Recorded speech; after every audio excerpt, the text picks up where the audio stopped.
Hi, and welcome to the NLP UK Training Podcast. I'm Callie Fraser. And I'm Steve Kay. Today, we're going to be talking about success. So what is success?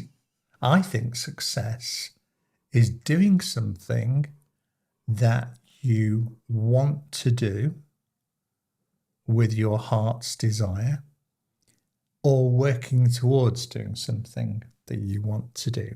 Like if you really want to be a teacher, you really want to be a teacher, and you do your degree, then you go to teacher training, then you are working towards what it is that you really want to do.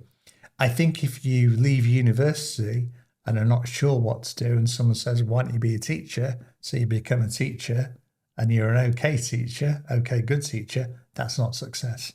I think success is doing what you want to do, doing it really well, or working towards that. So I feel successful because I'm doing something I really want to do, and you are too. Yeah. And if you look at Carl, who does the websites for us, his websites are the best in the world because we're at number one on the natural Google search for NLP training and what is NLP and NLP practitioner and NLP courses. He's doing something he really wants to do and creating the very best. And he's doing it in the way he knows is the best way of doing it, rather than listening to customers like me saying, can't you get it out any faster? Because he knows the result he wants to achieve. It's like I was coaching one of the Master Practitioners who's coming on the 3Ps program, and she was designing a coaching intervention with somebody, and she wants to include values and timeline therapy. And I said, how much are you charging? And she said, well, he said he's happy to pay 500 quid. And I've said, well, what is it you want? What is best for him? And she said, well, he really doesn't need a breakthrough day where I can do everything properly.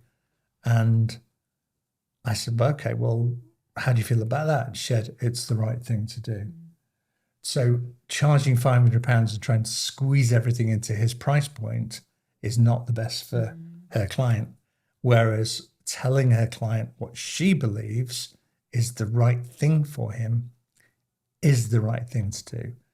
And if she tried to squeeze in what wasn't right for him, that wouldn't be success.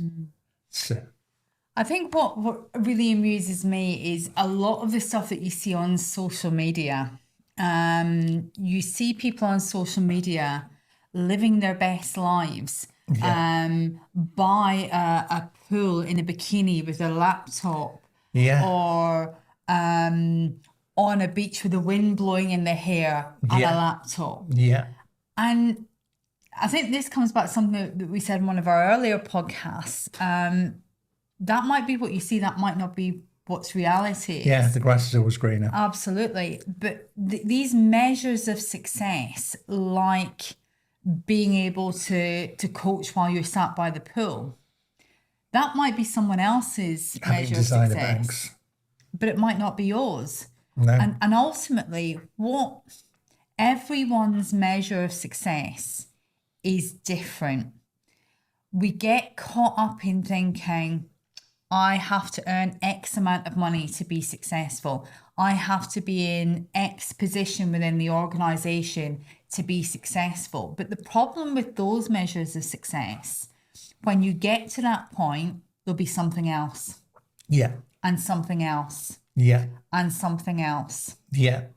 But when you're fulfilling your values, it just is. Yeah. So I think for both of us, we really do understand our core values, both for career and life. And we really measure our success on whether those values are being fulfilled.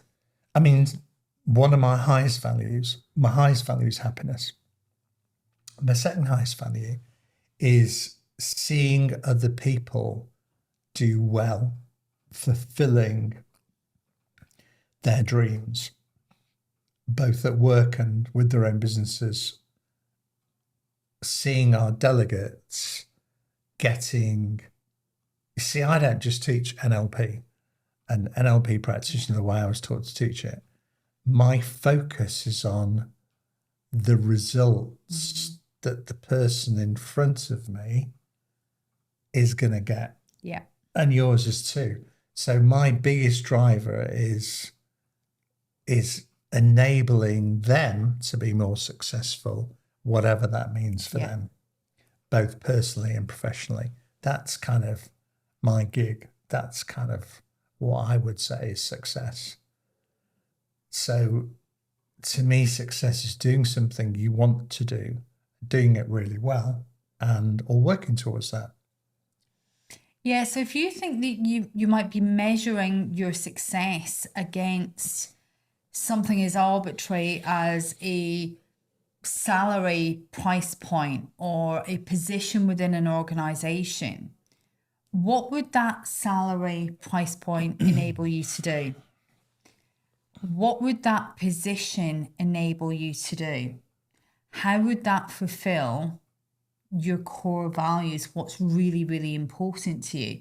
So having a great salary is fantastic. Having that position within an organization, fantastic, as long as you're measuring the success, not just by that arbitrary thing, but also by how it makes you feel. Are you fulfilled by it? And everyone's going to be different. And this links back to the burnout one we did last time, doesn't it? Because if you're getting burnt out, you're probably not listening to your inner wisdom, your inner wisdom being the kind of life force that tells you your compass, your values, being true to yourself, being your true self. Yeah, being your true self. And I think if you do that then you'll realize what the path forward is and what your purpose is, really. Absolutely. And that purpose, I think, very much ties in with success. Oh, yeah, definitely. When you're working within your purpose or living within your purpose, that success becomes innate. It's part of your DNA. Yeah. And I think also you can, if you're doing something that you wholeheartedly enjoy, then you probably are going to get a reasonable financial reward from it. Yeah. I don't know anybody who's set up a training or coaching business who's not been successful. Yeah. Because they're doing what they want to do and they're enjoying the journey. Well, my number one career value is being passionate about what I do. Yeah. And I think that's, for me, that's so important, because when I'm passionate about what I do, that comes across in everything that I do. And when you can convey that passion, people buy into that. They can see that within you.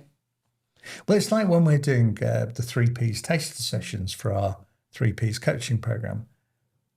I always start off with how I've changed and how it's benefited me and how I live it, rather than saying this is good because. Yeah, because that's irrelevant. I am a living example of how good it is, and people connect with that in the same way that when you talk about NLP and the benefits you've had, like you've done on some podcasts, people connect with that, don't they? Absolutely. Because it's an authentic you.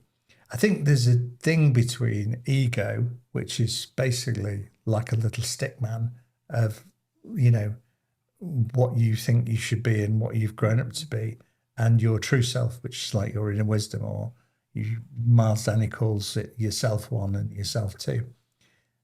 And your self one sometimes battles to keep you as you. Your self one only knows your ego and knows you as you are, and it will do its level best to keep you as you are. Whereas your self two, your inner wisdom, your true self, knows no boundaries.